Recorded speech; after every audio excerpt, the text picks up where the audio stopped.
喺今集開始之前，希望睇緊呢條片嘅朋友，如果你中意今集嘅內容，希望你訂閱我哋頻道同按個 like 以作對我哋嘅支持。講開我又嚟到長毛簡易分享時間啦！而家見到台面上面又有一盤雞腳雞翼，好明顯今集我哋都係做雞湯嘅。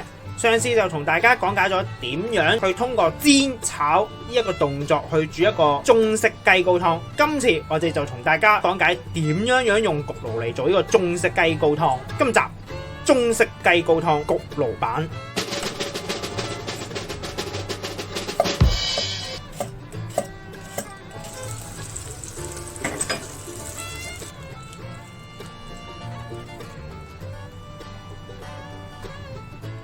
其實用焗爐去燒雞骨就方便好多嘅，真係。但係要視乎翻你屋企有冇一個大焗爐啦。通常我哋喺餐廳裏邊做，一定係用焗爐嚟燒雞骨，然後煮雞湯，因為真係方便好多，同埋可以慳咗時間做到其他嘢。焗爐燒雞骨有少少唔同嘅，就係斬得細少少，方便去上色。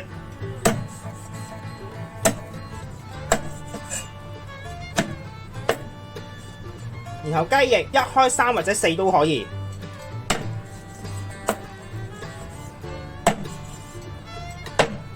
當雞翼同雞腳斬好咗之後，就準備一個焗盤，上面鋪張錫紙，落少少油喺上邊先，等佢唔使黏住啊一間。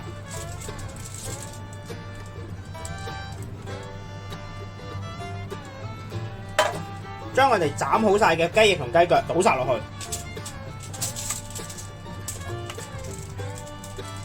去，盡量平均分配。唔好搭住，焗出嚟先至會乾身同埋靚嘅啲色。鋪好晒之後就入爐。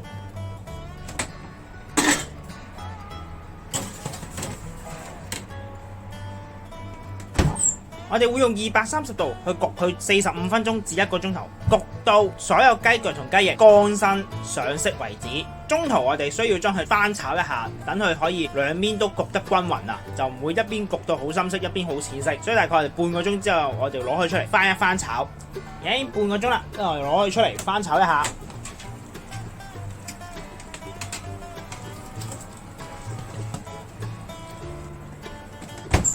可以見到而家其實已經縮細咗半噶啦，其實主要係炒一炒翻鬆佢。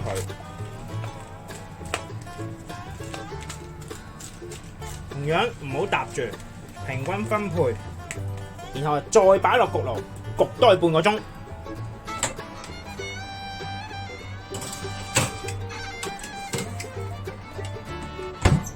喺雞骨焗緊嘅同時，我哋而家可以準備埋啲配料，會有洋葱，需要將佢切粒。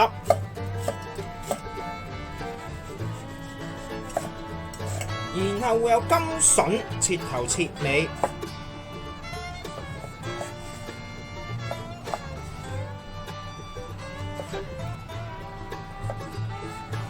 將佢切粒。已經1個鐘啦，而家我哋就去熄機，將佢攞翻出嚟。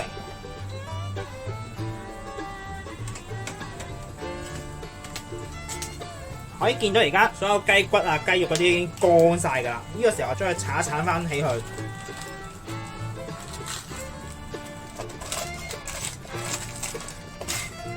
然後呢個時候我哋先將所有燒好嘅雞骨倒晒落去個兜裏邊先，先將牛油倒晒落去，少少油，開火，先溶咗牛油去。牛油溶晒之後，先落晒所有洋葱。洋葱需要炒到上色嘅。洋葱開始上緊色啦，而家已經。當洋葱差唔多 brown 晒嘅時候，我哋就落甘筍。甘筍都上咗色之後，我哋就可以落翻啲雞啦，燒嘅雞倒晒落去，兜一兜勻佢。當啲油俾啲雞吸收咗之後，我哋都係加水啦。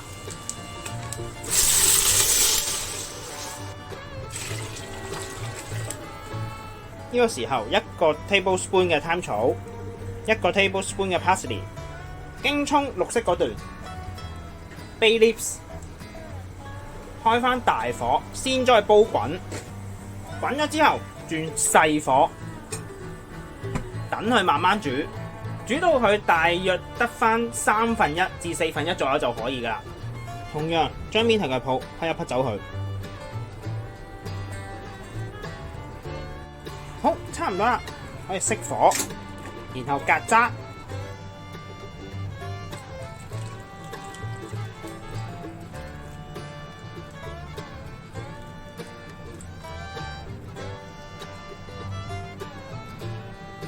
我哋再過咗一次比較密少少嘅篩。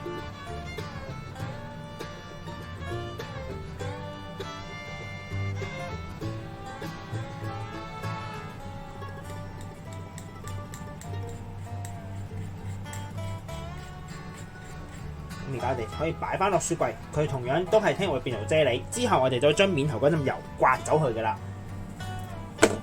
呢個就係經過1晚嘅冷藏，大家可以睇下已經凝固咗啫喱啦。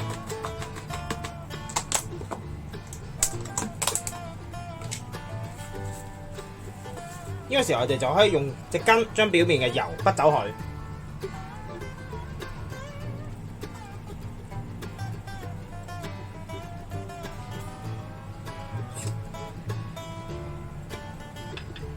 已經成為一嚿啫喱啦。咁今集焗爐版中式雞高湯亦都完成咗啦，咁希望大家中意啦，我哋下集再見，拜拜。今集亦都差唔多啦，多謝各位收睇。詳細食譜我哋會上傳喺 Facebook 嗰度，有興趣嘅話可以上去查閱。另外，如果中意我哋頻道嘅話，希望可以訂閱我哋頻道同按個 like 以作對我哋嘅支持。